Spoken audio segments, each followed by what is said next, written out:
কি ব্যাপার, হঠাৎ তুমি এ বাড়িতে? বাধ্য হয়ে এসেছি। আমার জীবনে চূড়ান্ত সর্বনাশ হয়েছে, সেটা তোমাদের জানাতে এসেছি। তোমার জীবনের চূড়ান্ত সর্বনাশের জন্য কি আমরা দায়ী কোনোভাবে? দেখো, তুমি দায়ী না হতে পারো। আঙুল নামাও। আমি আঙুল তুলেই কথা বলবো। তুমি দায়ী না হতে পারো, মেচকা দায়ী না হতে পারে, শঙ্খ দায়ী না হতে পারে, কিন্তু শঙ্কর বউ মোহর দায়ী। কি হয়েছে? নতুন করে কি করেছে মোহর?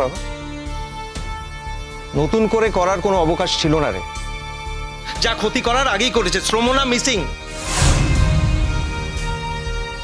হ্যাঁ দাদা, কিন্তু তার মানে তো এটা নয় যে মোহরের জন্য বৌদিভাই মিসিং হয়ে গেছে। পাপান, কথাবার্তা বুঝিয়ে বলো। দেখো, আমি তো কাউকে ছেড়ে কথা বলতে আসিনি আজকে। আমার জীবনে একটা বিপর্যয় নেমে এসেছে, আর তার জন্য দায়ী তোমাদের ফ্যামিলি মেম্বার। তোমাদের ফ্যামিলি মেম্বার, আমাদের ফ্যামিলি মেম্বার, এ আবার আলাদা করে কবে থেকে শুরু হলো? আর আমরা সবাই তো ও বাড়িতে যাই, তো আমরা কি ওই বাড়ির মেম্বার নই? দেখো মেচকা, আমি না মোহরকে আমার ফ্যামিলি মেম্বার বলে মনে করি না, গণ্য করি না ওকে। ও কি করেছে তোমরা জানো না? আমার বউকে আমার বাড়ি থেকে, ঘর থেকে নিয়ে চলে এসেছে। এখানে নিয়ে এসেছিল, এখানে। তারপর পরাগ ঘোষ আমার বউকে নিয়ে চলে গেছে, গায়েব করে দিয়েছে। আরে এই পুরো ব্যাপারটা সাপোর্ট করেছে মোহর। এখন শ্রমনা নিখোঁজ হয়ে গেছে, নিখোঁজ। হোয়াট? হোয়াট বলছো কেন? তুমি জানো না, শোনোনি আমি কি বলছি? তুমি কেন খুঁজতে বেরিয়েছিলে? আমি আমার কথা বলার কথা নয়, আমি কিছুই জানি না, কিন্তু যা শুনেছি আমার ছেলে, মোহর, সকলের মুখ থেকে, তোমার সঙ্গে কোনো যোগাযোগই ছিল না। তুমি হঠাৎ কেন খুঁজতে গেছো? আর ও যে মিসিং, এটা কি করে বুঝবে ভাই? শোনো, আমি না জেনে কিছু বলতে আসিনি এখানে, পুরোটা জেনে এখানে বলতে এসছি। আমরা দুজনে গিয়েছিলাম আমার লয়ার বন্ধুর বাড়িতে ওই ডিভোর্সের ব্যাপারটা সেটেল করার জন্য। সই সাবুত হয়ে গিয়েছিল। ও আমার আগে বেরিয়ে এসেছিল, হ্যাপি মুডে ছিল, প্রচন্ড হ্যাপি ছিল। বারবার পরাগ ঘোষ ফোন করছিল, ও বলছিল আমি আসছি। আমি পরে বেরিয়েছি ওখান থেকে, ও আগে বেরিয়েছে, কিন্তু পৌঁছয়নি পরাগের কাছে। আমি নিশ্চিত পরাগ কিছু একটা করেছে।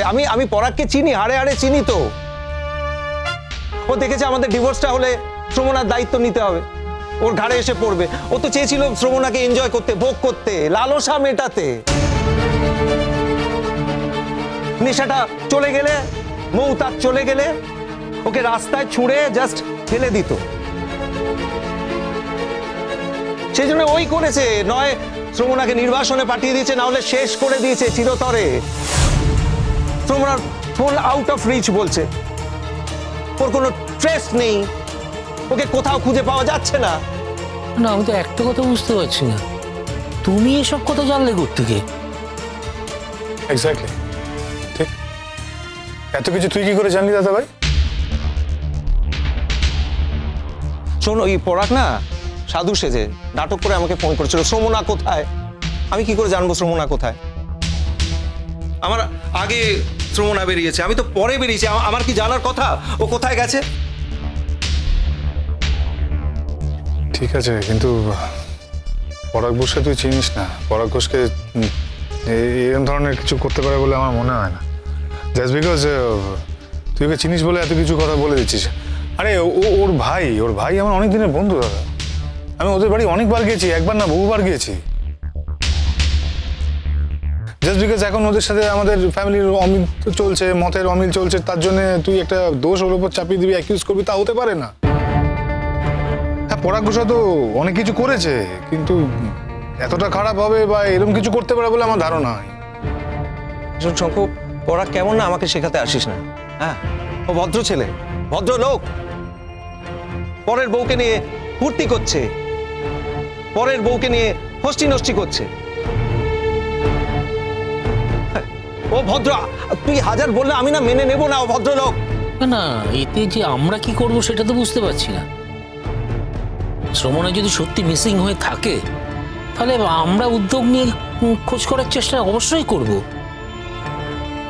কিন্তু হঠাৎ করে শ্রমণার প্রতি তোমার এত দুঃখ দরদ সমস্ত বেড়ে গেল, সেটা কেন হলো সেটা তো আমি বুঝতে পারছি না। হঠাৎ করে শ্রমণার প্রতি এত দরদ, এত মায়া, এত কষ্ট সবকিছু উতলে পড়ছে, কিরকম অবাক লাগছে আমার। হঠাৎ তো ব্যাপারটা, তাই যদি এত দরদ এত ভালোবাসাই থাকবে, মেয়েটা গেল কেন? তোমার অত্যাচারের জন্যই তো চলে গেছে। হ্যাঁ শোনো শোনো, প্রথম কথা, আমি না কারোর ওপর কোনো অত্যাচার করিনি। ওকে ঘরে আটকে রেখেছিলাম, হ্যাঁ রেখেছিলাম, কিন্তু আমি নিজে ওখানে ছিলাম। দূরে সরে দাঁড়ো। কেন কেন কেন ছোঁয়াচ রোগ আছে নাকি আমার? আমি তো বলছি আমি ওখানে ছিলাম। ওর বাবা মা আমাকে বলেছিল ওকে আটকে রাখতে, ওকে ওকে ঠিক পথে যাতে আমি চালনা করি, সেই জন্য ওর বাবা মা বলেছিল আমি ওকে আটকে রেখেছিলাম, ও যাতে গাড্ডায় না পড়ে যায়। আর আর বলছিল না যে আমার দুঃখ কেন উতলে উঠছে। শ্রমণা একটা সহজ সরল সাদা মাটা মেয়ে, আমি ওর স্বামী, আমার সঙ্গে ওর একটা পারিবারিক বন্ধন আছে। আমি তো ওর ভালোই চাইবো না। তোমরা কেন বুঝতে পারছো না? দেখো, পরের কিছু হলেও না আমার দুঃখ হতো, কিন্তু এতটা হয়তো আমি ঝাঁপিয়ে পড়তাম না। কেন ঝাঁপিয়ে পড়েছি বলো তো? কারণ শ্রমণার সঙ্গে আমার না এখনো ডিভোর্সটা হয়ে যায়নি। আমি ওর স্বামীর, লোকে আঙুল তুলে বলতো তুমি ওর স্বামী, তুমি কিছু করলে না। সেই জন্যই এত কিছু করছি আমি। আরে বাবা, অন্য কিছু তো হতে পারে। তুই এটাই কেন ধরে নিচ্ছিস যে পরাগ ঘোষী কোনো ক্ষতি করেছে? দেখ ভাই, আমি না দুইয়ে দুইয়ে মিলিয়ে দিচ্ছি, পুরো ব্যাপারটা মিলে যাচ্ছে। পরাগ ঘোষ এবং একমাত্র পরাগ ঘোষই শ্রমণাকে অন্য কোথাও পাঠিয়ে দিয়েছে। পরাগের জন্যই নিখোঁজ হয়েছে শ্রমণা, কারণ আমি জানি যে পরাগ ছাড়া এটা কেউ করতে পারে না। ও তো কোনো ধর্মাধর্ম জ্ঞান নেই। ও একটা বাড়িতে নিয়ে গিয়ে শ্রমণাকে তুলেছে, যেখানে ওর ফ্যামিলি মেম্বাররা রয়েছে, অন্যান্যরা সবাই রয়েছে। তাদের মাঝখানে একটা ঘরে শ্রমণার সঙ্গে আলাদা গিয়ে রয়েছে, আলাদা দুজনে। Mind your language. তুমি কিন্তু আমাদের সামনে দাঁড়িয়ে কথা বলছো, এটা মনে রেখো। তাতে কি যায় আসে? কি যায় আসে তাতে? যেটা সত্যি আমি সেটাই বলছি। আদি, এ তো পরাগবাবুদের বাড়িতে গিয়ে ওরা কোন ঘরে বসবাস করে সবটাই আবার দেখে এসছে। হ্যাঁ, দেখে এসেছি। আমি চাইনি ফ্যামিলিতে কোনো স্ক্যান্ডাল হোক। আমি ওখানে গিয়েছিলাম, আমি এটা বলে এসেছিলাম যে আমি আবার জীবনটা নতুন করে শুরু করতে চাই ওর সঙ্গে, শ্রমণার সঙ্গে। বাবা, ওটার আর চেষ্টা করো না। এতদিন যখন পারোনি, ওটার কোনোদিন তুমি পারবে না। দেখো, আমি চেষ্টা করেছি, আমি নিজে জানি, মন থেকে চেষ্টা করেছি। বিশ্বাস অবিশ্বাস তোমাদের ব্যাপার, আমি সে বিষয়ে কিছু বলতে চাই না। কিন্তু আমি তো জানি আমি কি করেছি। ওকে আমি বলেছিলাম নতুন করে জীবনটা শুরু করব দুজনে মিলে, ও রাজিও হয়ে গেছিল। মাঝখান থেকে মোহর এসে সমস্তটা ভণ্ডুল করে দিল, ইন্ধন জোগালো ওকে, ও বাড়ি ছেড়ে বেরিয়ে গেল। একটা কথা তোমাদের বলতে এসেছি, আমি কিন্তু মোহরের নামেও এফআইআর করেছি। শুধু পরাগ ঘোষের নাম নেই এফআইআরে, মোহরের নামও আছে। আমি ইচ্ছে করে রেখেছি ওর নামটা। মানে না না, ঠিক বুঝলাম না। মোহরের নামে এফআইআর মানে? মোহর কি করেছে? না না, মোহর কি করেছে আমি ঠিক বুঝতে পারছি না। সে কি হচ্ছে? মোহর কি কিডন্যাপ করে নিয়ে গেছে নাকি? আশ্চর্য। দেখ, মোহর কি করেছে না করেছে আমি জানি না। ও আমার বউকে আমার বাড়ি থেকে, আমার ঘর থেকে বার করে নিয়ে গেছিল। ওকে আমি বিশ্বাস করি না। আর এটা তো পুরোটা প্ল্যান করে করা একটা অ্যাটেম্পট টু মার্ডার কেস, তাই না? প্রথমে আমার বাড়ির থেকে শ্রমণাকে বার করে নিয়ে যাওয়া হলো, তারপর এখানে আনা হলো, তারপর পরাগ ঘোষ ওকে নিয়ে চলে গেল। সিম্পল ব্যাপার। আর পুরো ব্যাপারটা সাপোর্ট করলো কে না? মোহর। আশ্চর্য। না না, আমি একটা কথা বুঝতে পারছি না। শ্রমণা রায়চৌধুরী কি বাচ্চা মেয়ে যে তাকে হাত ধরে নিয়ে গেলে সে যাবে? শ্রমণা রায়চৌধুরী থাকতে চেয়েছে, তাই ওখানে থেকেছে। আরে বাবা, যখন কোনো অ্যাডাল্ট কোনো ডিসিশন নেয় তখন সে নিজেই ওই ডিসিশনটা নেয়, তার জন্য অন্য কেউ দায়ী থাকতে পারে না। শোন দাদা ভাই, তুই যে মোহরকে ফাঁসাতে চাইছিস সেটা আমি খুব ভালো করে বুঝতে পারছি। আমি কিচ্ছু ফাঁসাতে চাইছি না, আমি প্রমাণ করে দেবো আমি যেটা বলছি সত্যি বলছি।